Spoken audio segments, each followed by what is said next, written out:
film industry is a tough nut to crack, and here in Toronto it's no exception. You gotta work hard. The idea that filmmaking is a world built upon a foundation of communal creativity and fun-loving teamwork is a bit of a fantasy. We've been working in the trenches of production over the summer. As a production assistant, you have to take on anything that's thrown at you. Big or small, it doesn't matter.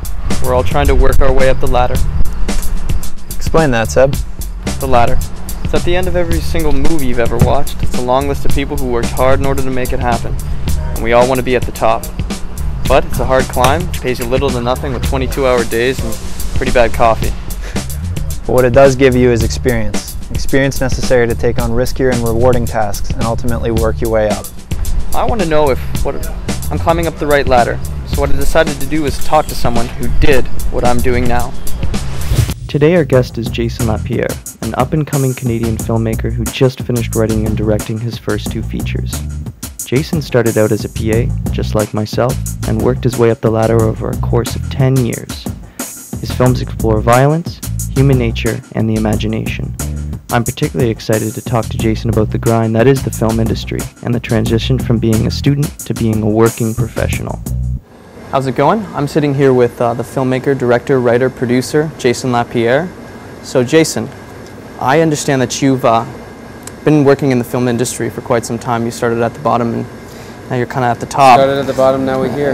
There we are. So kind of, what was that like? You know, go into some gory detail with the step-by-step process to how you got here. I had been PAing for a number of years, and I realized that PAing was a ladder into many different jobs, and I had actually taken those steps. I had been an assistant production coordinator, I had been an assistant location manager, there were opportunities to work in the camera department and the art department, but I did realize that the filmmakers that I admired had not followed that ladder up to being a director. That was a very different sort of path, and I realized that the only way to really take that path was to jump off the ladder and make a break with sort of the industry side or the union side of being a PA and doing these other positions and writing and directing my own stuff. That was how you became a filmmaker. Making your own.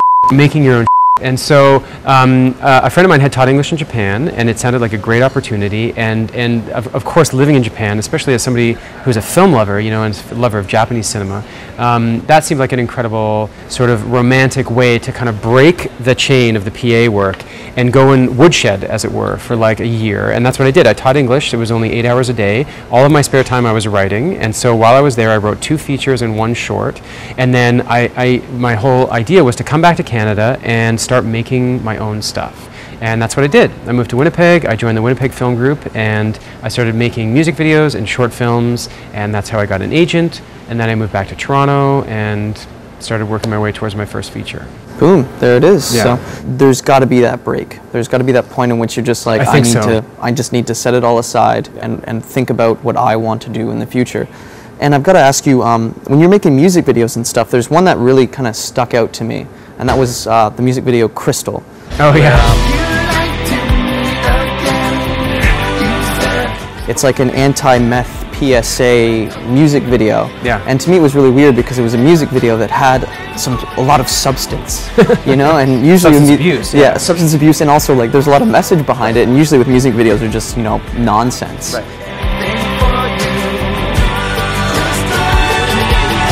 So here's maybe a bit of good advice for people who have the goal of making feature films but are working their way up to that by making short films and music videos. Something that I always tried to do in my shorts and my music videos was tell a story. Okay. Because what you're ultimately trying to prove if you're going to try and convince Telefilm or an investor to give you hundreds of thousands of dollars to make a feature film, they have to believe that you're able to tell a story. And so you can tell a story, as Vine has demonstrated in the last couple of months, you can tell a story in 6 seconds, right? But you can definitely tell a story in 2 or 3 minutes, which is all a music video is. So every time I sat down to make a music video or do a short film, I thought this has to work as a demonstration of how I can tell a story, because that is the foundation of any good movie. Well, any good narrative movie, unless you want to be an experimental filmmaker, in which and if that's the case, I would say turn the channel. But so with Crystal, I was approached by a production company who said, we want to make a PSA about crystal meth. and it's going to be shown in high schools across Manitoba. And so I remembered when I was in high school and they brought in a PSA to show us, we would just tune out because they were always inevitably patronizing and boring.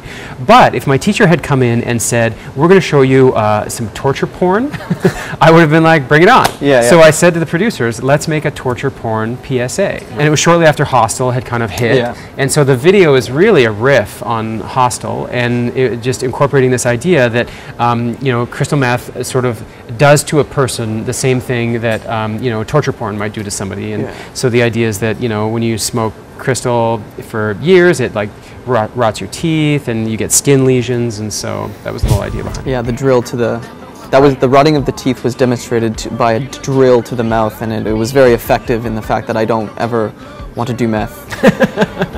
Ever. Yeah, that was super fun.